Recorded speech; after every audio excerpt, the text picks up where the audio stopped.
Well, welcome everyone. It's been a while since I've been here, and part of the reason is because I'm also the chair of the Sonoma County Writers Conference, and I've got a guest by the name of Ray Engan who's going to share a little bit of tidbits about what to expect on October 19th coming up. So, if you're new to the show, this is Dare to Be Great, Dare to Be You. I'm your host, Shawn Langwell. I'm an author, a speaker. My moniker is really the inspiration and boldness guy, and that's because one of the books I've written is called 10 Seconds of Boldness. And this gentleman is a partner of mine in crime and a very good friend and also a mentor. Ray Engan is, I met Ray in leader in Toastmasters, and he's done all kinds of work out there with helping people from preparing their speeches. He's a motivational speaker himself. And I'm not going to go into his whole bio, but I do want you to take note of this. Write down redwoodwriters.org. Look there /2024 conference morning Ray, uh, hashtag Ray. So Ray Engan is a shy little boy who avoided talking to strangers by walking inside the safety of his mom's wraparound skirts. He went on to a career in stand-up comedy, performing with and writing for some of America's best comedians. He created a skill of connecting through comedy in the business world and became the sales manager of America's most award-winning small business. Ray has testified before a presidential task force and appeared on MSNBC as a voice of small business in America. Today, Ray is an award-winning motivational speaker, and I know I already told you I wasn't going to read this, but there's so much good stuff in here that you need to show up to the conference to hear Ray talk about his talk, which is love to write but hate to sell, creating comfortable conversations that sell your book. So if you're an author anywhere in the North Bay, you need to come October 19th and hear Ray talk about how to clear out the garage of books. So um, there's a lot more going on. I'll let Ray tell you about what's coming up in particular, but welcome, Ray. It's good to have you back on the show. What a horrible thing to follow that guy with all that stuff on his introduction. That guy's got to be good, damn it. I know. Who is he? Right now, I'm fighting the world. AI is out there, Shawn. It's out there, and I think what people need to do is go from AI to Ray I. That's what they need to go. There Ray we I go. is the way to go. That's the fight this evil writing thing that people do that think they can write a book by putting in just clicking in buttons there. I will never forget the day my friend, who is an author, called me over and they had this big box of books sitting on the floor and the opening up and showing me their book with the whole thing. And they were so proud. And this was like 10 years ago. And I was over at their house the other day, and that same box with all those books are still sitting in their garage. It's the exact same box. Yeah, and that was before when you actually had to put in orders of 5 or 10,000 and pay up front to get those to store them to sell them on your own. And even with Amazon now, I know, it's a moniker. There are folks, and myself included, that buy advanced copies to sell directly in person. But regardless, let's tell people a little bit, why this title. Let's go ahead and reiterate it because I have a mind like a sieve and I always forget it, but it's love to write but hate to sell. What's that all about? Well, it's in general in my work today, I work with speakers and coaches that love to speak and coach, but they hate to sell their craft to get it out there. And Hmm. what it is, it's this incredible uh, lack of self-worth about what they've done. People undervalue their native genius. Yes. And there's a reason. I mean, people love to write and they love to create these things, whether it's fiction or nonfiction. They have a reason why they like to get in their own little world and create these worlds that they have. But then they don't want to bother people to pick it up and Exactly. to sell it. And what happens is, like, if you write a business book, what you know is transformational to other people. And there are people out there waiting to hear your great ideas. And if you don't share those, it's almost like you're being selfish to the rest of the world. There's people who love to read books to escape and go into lands they've never seen before, or be in these worlds. And if you don't share your wonderful talent, you're stopping me from going to a place I want to go that makes me live a better life. So stop that. And we'll talk about ways to do that. Well, and you make it approachable too, because there are, by and large, in general, most artists and authors who are artists as well, whether you're a performer, performing artist, or an author or a musical artist, whatever the case may be, most of us are introverts. You and I talked before we started recording that, there's introverts and omniverts, but in essence, we're really kind of a little bit of both, which is an introverted extrovert. And your subtitle of this talk is creating comfortable conversations. That word comfortable, conversations that sell your book. So without spilling the beans, I want people to show up to the Sonoma County Writers Conference coming up on October 19th. If you're a member of the Redwood Writers Club, it's $125. If you're not, it's $150 before the end of September. After that, it goes up by $25 each. So talk about this, you know, what is it that people can expect to create these comfortable conversations? How do you expect to help guide people through that process in an hour talk? Well, really, what there's a kind of a feeling of familiarity that people have with their friends Mm-hmm. that they don't understand how to do with perfect strangers. And it's like they throw a wall up in front of these strangers and say, I'm going to screw myself up so I can never talk to you. Yeah. What's an example of this? Friends, when they talk to one another, never ask questions to start a conversation off. They make statements. Mm. For example, if you walk into a retail store and someone greets you, what's the first thing they say? Can I help you? Hi, can I help you? Can I help you? Yep. Now, picture this scenario where you come over to my house. I'm having a party. You don't know me, but a friend of yours said, hey, meet me over at Ray's place. He's having a party. You're welcome. He says, invite anybody. And you walk in the door and I see you and I said, oh my God, I'm Ray. Welcome. Throw your coat over here. The food's in the kitchen. There's drinks out back. Have yourself a great time. If there's anything you need, let me know. That's a welcoming thing that we're on an even plane. And people are happy in that situation. But if you walked in the door and I said, can I help you? It's like you think you're at the wrong address, right? It's a whole different vibe that goes in the room. And when people come in, you have to earn the right to ask questions of a stranger. And so understanding that question you are about to ask, you need to reform it into a statement that makes it more, people will actually feel as if they know you more.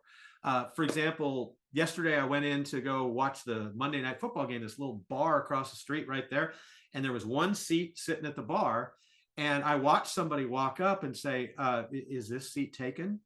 And the person kind of looked at him and said, yeah. And there was nobody coming to take that Yeah. seat. So what I did is I walked up and said, oh, thanks for saving this for me. And I sat down and they laughed and go, yeah, it's for you. So same situation, statement versus question. Statement shows confidence and comfort with where you are. Question is ease, and you're actually speaking uphill. So you're putting other people up on a pedestal. So understanding this language of likability is really what we're talking about. And creating instant friendships. You can meet anybody, anywhere, anytime. When you here's one thing your friends will never say to you, Shawn. Good morning. How are you today? No. That's a placeholder. Yeah. It's a placeholder. And when people speak, when I speak, I guarantee you the first thing I say will not be good morning, welcome, writers. It'll be a statement about something. Mm-hmm. And when I get on Zoom calls, I do not say, hey, I think, usually a lot of times I come in and say, wow, there's the man, the myth, the legend. I'll say something like that. I go, there's a great background. I can't wait to go to that thing. Whatever it is, I'll talk about how Cartman's getting his head landed on by rocks over here. Whatever it is, I'll make a statement because that's what our friends do. Yes. People wear shirts that have colors and flash on it because they want to be seen. There's no other reason for somebody to wear that. If you comment that you like, that is a fantastic shirt. they'll say, oh, great, thank you so much. I got this. Like, they'll either tell you who made it or where it came from, especially if you shoes. Those are nice shoes. Oh, these Jimmy Choo, or oh, these $6, Temu.com, whatever it is. They'll do that. So that's a big part of starting a conversation with people, that really makes them feel as if they know you already. Yeah, and it's about building instant rapport, and it comes with practice. And I don't want to take away from your hour talk at the conference, but you and I have had these conversations in Toastmasters and even at coffee shops, and just by doing it over and over again, it becomes more comfortable and easy for us because of that repetitive, getting the reps in activity, and just, personal stories. I was thinking of this the other day before we even got on this call of, looking back, I was so afraid of giving my first talk in front of my high school history class. I freaked out about it. And then when I wanted to go into food service as a waiter, I was panicked when they said that you have to tell the specials. And I was like, okay, I needed to get lip locked on that. So these are things that we're coming from a place of, as artists, we know what it is that we've done, and there's other skills and strategies to kind of drill down into how to have that quick elevator pitch. But to give people a little teaser, I'm here, you're there as an author. You've got this new program called the Lean In Factor. I'm up here at a conference for writers, and I'm approaching Ray Engan and I see the title of a book, or I see this placard that talks about your program, the Lean In Factor, which is a course I understand that's going to be coming up soon. Um, let's walk people through with the live example, because I know you can do this on the fly. You've done it all your life. So what is it that you see me standing here? I'm carrying this bag or whatever.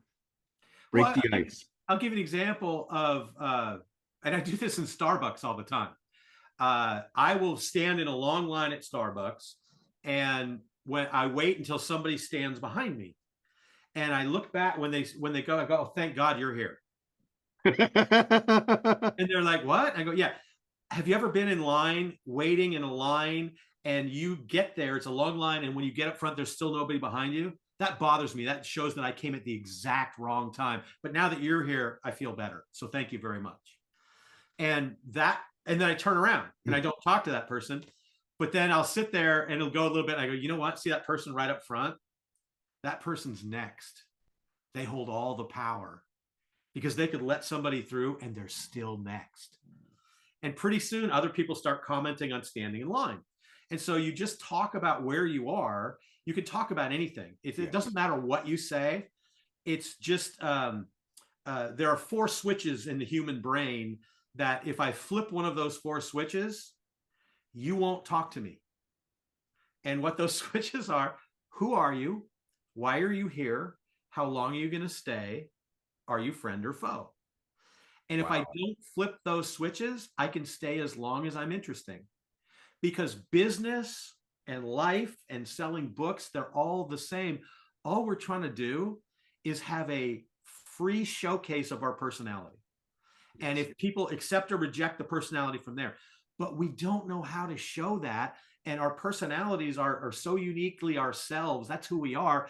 Yet we put this mask on of who we're not, and we don't want to bother people. We feel like we're Columbo. Excuse me, sir, I don't need to bother anything. And that's why people don't sell things, because they're afraid to be salesy, and they're afraid that they're going to bother people.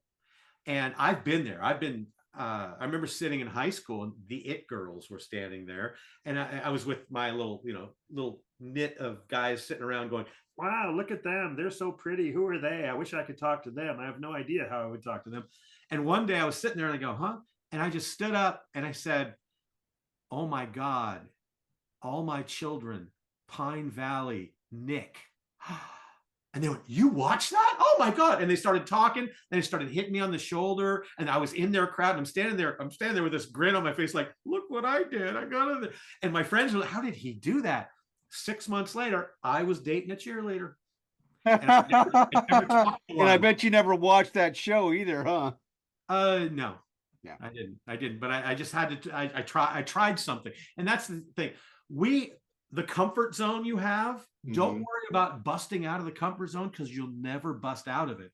You'll always stay in it. But what we do is we push the walls out a little bit. And like, if you took me up skydiving, Shawn, nope, not going to happen. Yeah. But if you said, come with me in the plane while I skydive and watch, I'll do that, because I'm not going out the door. Right. And then the second time you may get me to go out the door when I see you didn't die and I saw what it was like to get there. But it's impossible to jump over that wall of a comfort zone. You got to push it out a little bit and expand that comfort zone. So some people's comfort zone is the size of a jail cell. And some people, how big is your cell? Is it the cell, the penitentiary, or are you living in one of those cushy federal prisons that we hear about all day? And those are all self-imposed prisons that we create for ourselves when we get in our own head and we're too worried of what other people think and saying the wrong thing or the silly thing or the stupid thing, or why would I want to promote my book? Why do I want to bother somebody? And even when we're at a book event, I've seen this happen. And I think this is really, really, it's helpful dialogue. I did a straw man poll or straw woman poll at the last Redwood Writers event that we did last month. And it was me, my wife, Chrissy, and Marlon Johnston, who were authors tell all. And we had a little spiel because we each do it a little bit differently, but we open it up to conversation. And this happened, it was instrumental for the club, but it was also instrumental for you. And that's why I'm sharing it here on this podcast, because there's other authors out there that will listen to this podcast, that there are no silly questions. There are no silly answers. There is no perfect science to how to do shameless self-promotion when you're an author. It's about building connections. And this is a salesperson for many, many years. It's how quickly can we build this connection, as silly and trite as it is, because those walls come down. And I I asked the simple question, you need to know this, how many people here are introvert and afraid of selling? And every hand went up, including mine, because the title of the book, 10 Seconds of Boldness, came about and sat in the back in the drawer for 4 years because I wasn't doing what I thought I could do, which was writing a book on goal setting, for crying out loud. My sales went in the toilet. And it wasn't until I got that little bit of courage to put those words on a post-it note, 10 Seconds of Boldness, that I started putting into action my own stuff I was writing about. And I'm like, I got to do this. So it's Here's all fun. here's an example of reversing, because we've all sat there and go, I don't want I don't know who to turn to, I don't know where to go.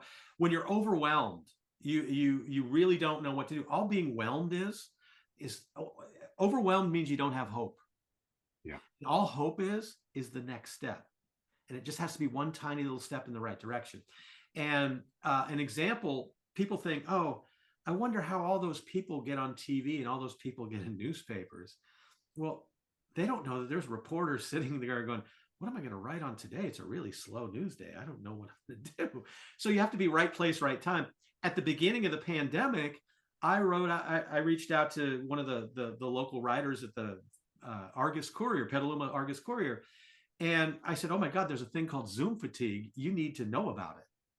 He said, really? Do you know an expert? I happen to be an expert on it. So 2 days later, there's an article in the Argus Courier, big thing with my picture on it. Sonoma County's own Zoom fatigue expert. And for all I know, I was the first one that used that phrase, but it went wildfire. It went up to the Santa Rosa one. I was on TV. It was on all these things. Why? Because I told somebody to look for it. Wherever you are, if you're a writer and you have a book and you just finished a book, that's interesting to most of the people in the community. So if you call up and say, hey, I'm local, I live in Novato, and I'm an author. Wow, let's do an article on you. We don't have anything that's going to beat the police blotter for the local paper.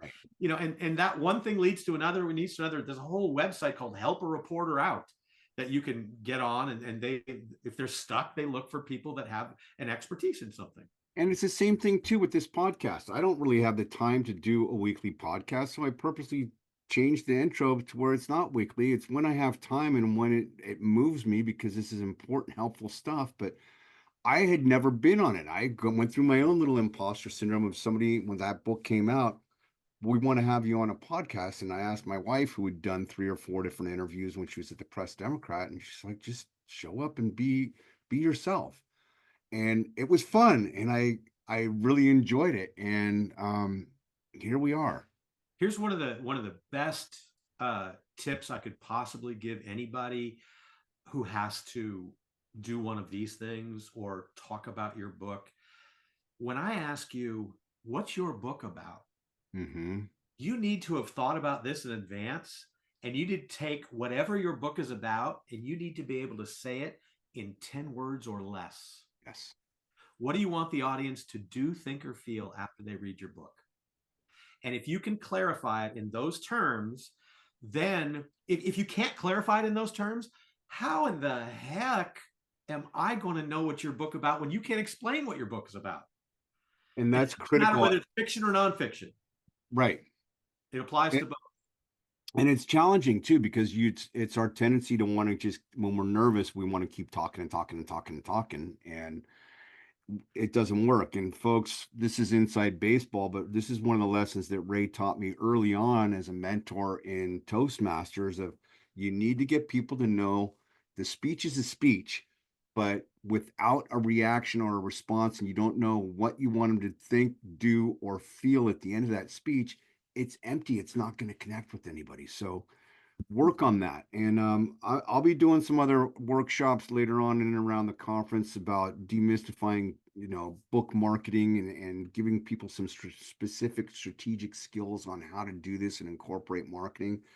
But let's change gears for a sec. You've got a couple things coming up. Let's drop that in here as a promo, and then I'll close it up with the promo for the conference, because the registrations, we've got until October 18th for registrations. We're going to take registrations up till 9 o'clock the night before, give or take, because we've got to order food. The registration includes free lunch. It's not free, you're paying for it, but it includes lunch.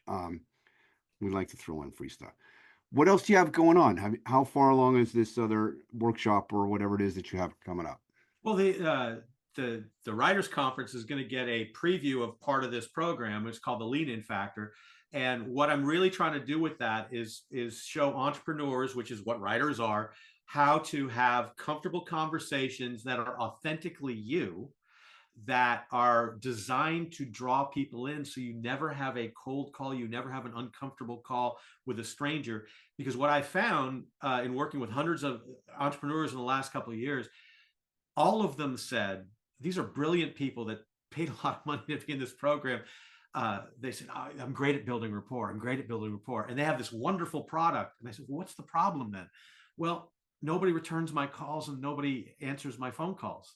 And I don't know who to talk to. Well, there's a big gap between, I guess you'd call it strangership or strangerhood and building rapport. There's a whole connection gap that everyone fears, not just entrepreneurs, even extroverts fear this connection. That's the only thing that holds them back too, because even extroverts have problems doing this. You are not alone as an introvert not wanting to talk to strangers about things that you've done that you're not sure if you're good enough with, because we all go through that. The imposter syndrome will always be there. Yeah. And what I'm talking about is utilizing that thumping in your chest that we fear and reframing that to realize that every time your chest starts to thump, it has nothing to do with your heart. It's your dreams knocking on your door, trying to open up your heart to let in the thing you really want. Repeat that, because I've heard this in your speech that went almost all the way and won the Toastmasters District 54 competition. But repeat that line, because it's so critical and so powerful for anybody who's listening to this, whether you're an author or not. This is a key for entrepreneurship and speaking passionately about what it is that you chose to do, to write or to go into business for. And what the key is here to realize is that everything that in life that's good for you. If you go back to the first date that you had with your spouse, the first time you thought about having children, the first time you started to write a book, or the first time you got a book in there, you felt that discomfort, that thumping in your chest. And people fear that. Oh my God, I can't talk to her. She's too pretty. How often did we say that in high school? That feeling is not your heart telling you not to do something. It's your dreams knocking on your heart's door saying, open up your heart to let this in, because you're about to accomplish something really great in life if you act on it. And we misinterpret that sign so much. And that piece of advice came to me from my 5th grade teacher right before I was going to do the school play, because earlier in the year I was the kid that wrapped around in my mom's skirt, and I was so introverted. In 3rd grade I wore a bucket on my head so I wouldn't talk to anybody. 5th grade the teacher pushed me, and he saw something in me that I didn't see in myself. And long story short, he made me the lead in the school play, but I tried to talk him out of it the day before. And I said, I think I'm gonna be sick tomorrow because the school play tomorrow. He goes, well, yeah, but I don't want to get the other kids sick. That wouldn't be fair, And he said, and then he asked me, do you feel a thumping in your chest? And I said, yeah, it's probably a heart attack. Can't do a heart attack. 5th grade, yeah. Yeah. And then he told me that. He said, don't you ever, he told me exactly that thumping in your chest, it's not your heart, it's your dreams. Don't ever fear it. Feature it. Because everything that's good in life comes from facing that fear. And the next day doing the school play, there were 2 lines left in the school play, and I was the only one on the stage, and I didn't know what they were. I completely forgot them. And when I did that, my mom said, you look like you're about to cry. And I remember thinking, should I cry? Because adults really get sympathetic when kids cry. I remember thinking that, but then I realized I felt that thump bigger than I'd ever felt it before. And I thought, oh my God, this is what he's talking about. So I smiled and I walked toward the audience and I said, Lord Shakespeare has written tremendous lines to end tonight's play, but what they are, alas, I know not. And I bowed. And he dropped the curtain at that point. And then I heard the laughter, and I thought, oh my God, this isn't a comedy. I thought I ruined the guy's play. And then he came up and he hugged me and he said, you faced it, you didn't freeze. So now you're free. The rest of your life, you're free.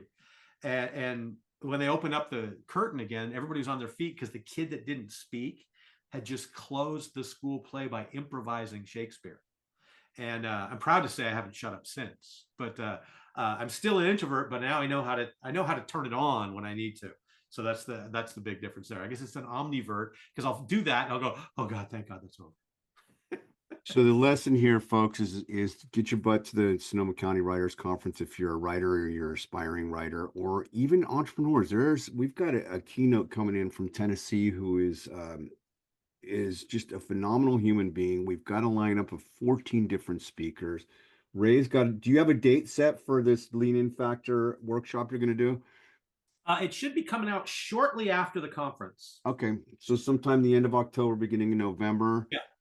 How do people get a hold of you if they want to find out about that, if they're not going to the conference? What's the best way for them to contact you? Probably by email, which is ray@humorspeaks.com. Okay. They can also go to leadershipthroughlaughter.com, but ray@humorspeaks.com comes directly to me. That's my home email that I always check and respond to. So I do have a little book on my website that's available. It's called The Last Seminar Book You'll Ever Need, Part 1. So I love it. Well, Ray, thanks again for coming back on the show. And, for those who are listening to this for the first time, the second or fourth or 20th time, pay attention to the thump. Don't let it scare you, because what Ray talks about is what a lot of inspirational teachers will talk about, whether they're coaches, therapists, whatever. Pay attention to the thump. It's trying to tell you something, and it doesn't want to hurt you. And when you step forward from that thump and you go through it anyway, that, my dear friends, is where the magic happens. Whether you're an author, an entrepreneur, or just a human being, or a high schooler wanting to ask a girl out to prom, that is the magic secret sauce. Ray, thank you. Folks, if you want it, I'll give you the website address again. If you want to register and you're listening to this, it is redwoodwriters.org. Look for the conference tab on there. That's the easiest way to direct you is www.redwoodwriters.org. And my name is Shawn. This has been Dare to Be Great, Dare to Be You. Thank you for joining us.